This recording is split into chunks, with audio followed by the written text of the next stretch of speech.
আইনামা তাকুনু ইদরিকুমুল মাউতু ওয়ালাউ কুনতুম ফি বুরুজিম মুশাইয়াদা।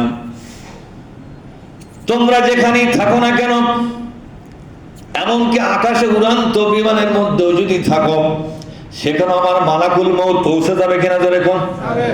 উড়ান্ত বিমানে কত গতি সম্পন্ন, 2000 কিলোমিটার বেগে বিমান চলে। এই বিমানকে ধরার ক্ষমতা ফেরেশতার আছে না নাই? আস্তে করে বিমানে ঢুকে গেল ফেরেশতা, জানটা কবজ হয়ে গেল, বিমানটা এলোমেলো হয়ে বাস্ট হয়ে গেল। মানুষ মনে করলো বিমানটা ক্রাশ হয়ে গেছে, বাস্ট হয়ে গেছে।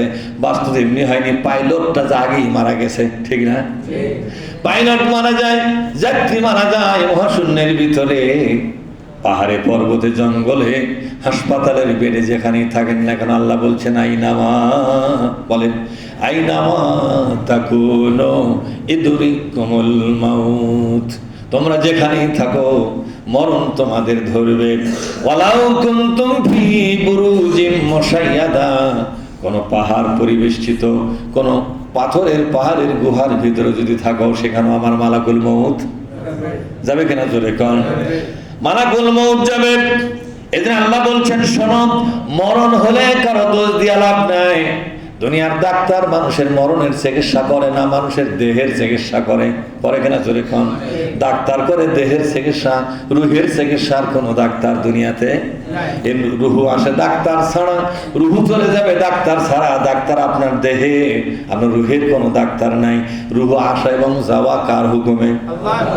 ইয়াসআলুনাকা আনির রূহ, বলেন ইয়াসআলুনাকা আনির রূহ কুলির রূহু মিন আমরি রাব্বি।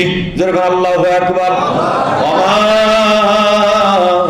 উতিতুম মিনাল ইলমি ইল্লা কালিলা। নবীজি মানুষের দেহের মধ্যে যে প্রাণ সত্তা আছে, যে রুহু আছে, পরমাত্মা বলো, রুহুর বাংলা করেছে পরমাত্মা। কি করেছে যখন? আত্মা বা পরমাত্মা যে নামে ডাকুক, এক একজন এক একভাবে গবেষণা করে এক একটা নাম দিয়া ফেলাছে। কিন্তু আসলে আরবিটা কি? আরবিটা রুহু। রুহুর কি তর্জমা হবে? আল্লাহ নিজে রুহুর তর্জমা করে ফেলেছে। যেরকম সুবহানাল্লাহ। আপনাকে তর্জমা করা লাগবে না, আত্মা নামও দেওয়া লাগবে না, পরমাত্মার নামও দেওয়া লাগবে না। রুহু, রুহুটার মানে কি? আল্লাহ বলছেন কুলির রূহু, হে নবী বলে দিন, দুনিয়ার মানুষ আপনাকে জানতে চায় এই রুহুটা কি, যেটা মানুষের ভেতরে আসে এবং চলে যায়। যখন চলে যায় মানুষটা মারা যায়। সুস্থ মানুষের ভেতর থেকে রুহুটা যখন চলে যায়, সুস্থ মানুষটাও মরে পড়ে থাকে কিনা জোরে কোন? এই যে আমার গ্রামের মেম্বার আব্দুল কুদ্দুস, একটা মরনা মানুষ, হঠাৎ করে দুনিয়া ছেড়ে চলে গেছে, কথা ঠিক না? আজকে তার বাড়িতে গেলাম, কিছু দোয়া খায়ের করে আসলাম। ভাইরা আমার, তার কি বয়স খুব বেশি হয়েছিল নাকি? আমার চাইতে বয়সে অনেক দিনের ছোট হবে সে, হবে কিনা জোরে কোন?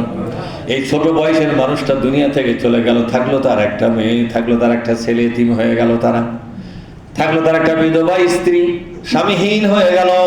হঠাৎ করে পাহাড়ের মতো, বটের ছায়ার মতো মানুষটা, বট বৃক্ষের মতো মানুষটা পরিবার থেকে শেষ হয়ে গেল। আর কোনদিন তার ছায়া দেখা যেরকম যাবে নাকি? আমরা একটা মুসল্লি হারিয়ে ফেললাম, একজন ভালো কোরআনের শ্রোতা হারিয়ে ফেললাম। ভাইরা আমার, এইভাবে করে হঠাৎ করে একটা মানুষের জীবন থেকে তার রুহুটা বেরিয়ে যায়। দুনিয়ার কোনো শক্তি নাই কারো রুহুকে ধরে রাখার, ঠিক না? এই জন্য সাহাবারা, দুনিয়ার কাফের বেঈমানরা পর্যন্ত বিশ্ব নবীকে জিজ্ঞাসা করলো, সত্যি যদি নবী হও তাহলে বলো তো এই রুহুটা কি জিনিস? সেটা তুমি যদি নবী হও তাহলে সঠিক জবাব তুমি দিতে পারবে। আল্লাহর পক্ষ থেকে জবাব এসে গেল। আল্লাহ বললেন, নবী যে আপনাকে ওরা প্রশ্ন করতেছে কি? ইয়াসআলুনাকা আনির রূহ, বলেন ইয়াসআলুনাকা আনির রূহ। হে নবী, আপনাকে ওরা প্রশ্ন করে রূহটা কি? আপনি বলে দেন কুলির রূহু মিন আমরি রাব্বি। বলেন কুলির রূহু মিন আমরি রাব্বি। এই রূহ অন্য কিছু নয়, এটা একটা আল্লাহর অর্ডার। আল্লাহর একটা কি অর্ডার? এই অর্ডারটা দেখতে কেমন এরা আমরা জানি না, সাহাবা ফেরেশতারা পর্যন্ত বলতে পারে না। রূহ সম্পর্কে হাদিসগুলো পড়তে গিয়ে দেখলাম, ফেরেশতারা যখন রূহটা কবজ করে নিয়ে যায় হাতের ভিতরে বা তাদের পাঞ্জার ভিতরে, শুধু একটা অনুভব করে কিছু একটা আছে। হাত খুলে তারাও দেখেনি এই জিনিসটা আসলে কি। রুহু, তার অস্তিত্ব, এটা সাদা না কালো না ফর্সা না কি রং না লাল না কালো, কিচ্ছু দেখে না। হাতের মধ্যে করে নিয়ে যেখানে রাখার কথা সেখানে রেখে আসে, এটাই হলো রুহু, যার বর্ণনা ফেরেশতাদের দেওয়া সম্ভব নয়।